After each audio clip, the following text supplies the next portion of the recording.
Unit 3 కు గ్రీడింగ్ method అన్నమాట. ఓకేనా? So greedy method second unit వచ్చేసి డివైడ్ అండ్ కన్వర్. ఓకేనా? అంటే ప్రాబ్లమ్ సాల్వింగ్ ఇవన్నీ టెక్నిక్స్ అన్నమాట. ఓకే, డివైడ్ అండ్ కన్వర్ లో మనం ఏం చేస్తాము? మనం మెథడ్ ఆల్రెడీ రాసాము.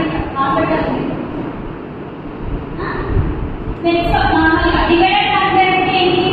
కాంప్లెక్స్ ప్రాబ్లమ్ తీసుకుని దాన్ని సబ్ పార్ట్స్ కింద మనం డివైడ్ చేసి ఇండివిజువల్ గా తీసుకున్న సబ్ పార్ట్స్ ని మనం సొల్యూషన్స్ ఫైండ్ అవుట్ చేసి ఇండివిజువల్ గా ఆ తర్వాత ఏం చేస్తాం? మొత్తం అంతా సొల్యూషన్స్ వచ్చే సొల్యూషన్స్ అని కంబైన్ చేస్తాం. అదే divide and conquer.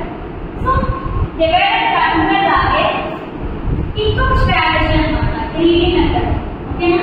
So greedy method లో మనం మెయిన్ గా యూజ్ చేసేది ఏంటంటే ఎందుకు మెయిన్లీ యూజ్ చేస్తామంటే ఆప్టిమైజేషన్ ప్రాబ్లమ్స్ సాల్వ్ చేయడం. సో మనకి ఇక్కడ డౌట్ రావచ్చు ఏంటి ఆప్టిమైజేషన్ ప్రాబ్లమ్స్. సో నేను ఆప్టిమైజేషన్ ఎక్స్ప్లెయిన్ చేయడానికి ఒక ఎగ్జాంపుల్.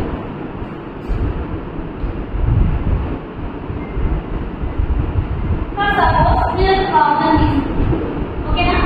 సో నా ప్రాబ్లమ్ ఏంటంటే I want to travel from one location to another location. So ఇక్కడ నేను లొకేషన్ A, ఓకేనా, లొకేషన్ A నుంచి D కి నేను ట్రావెల్ చేయాలి. ఇది నా ప్రాబ్లం. ఓకేనా? సో ఈ ప్రాబ్లం కి number of solutions, A problem కన్నా మనకి డిఫరెంట్ నంబర్ ఆఫ్ సొల్యూషన్స్ అంతే కదా. ఇక్కడ నుంచి మనం ట్రావెల్ చేయాలంటే త్రూ మనం వాక్ చేసుకుంటూ వెళ్ళచ్చు, through car, through bike, through train, through bike, ఎలాగే వెళ్ళచ్చు కదా. అంటే ఈ ప్రాబ్లం సాల్వ్ చేయడానికి నంబర్ ఆఫ్ సొల్యూషన్స్ అంతే కదా.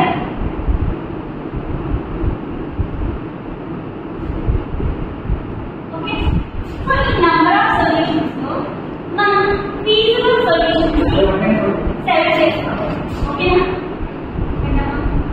ఫీజిబుల్ సొల్యూషన్స్ ఆప్టిమైజేషన్ అంటే పక్కన పెడితే ఫీజిబుల్ సొల్యూషన్స్ అంటే సో ఇందులో ఏంటి మనకి ఏ ప్రాబ్లమ్స్ అయినా కన్స్ట్రెంట్స్ కండిషన్. ఓకేనా?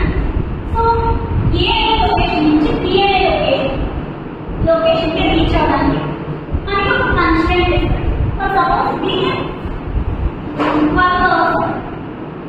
12,000 మీరు ఏంటి రీచ్ అవ్వాలి. వాక్ చేయడం వల్ల మామూలుగా సైకిల్, ట్రైన్, ఫ్లైట్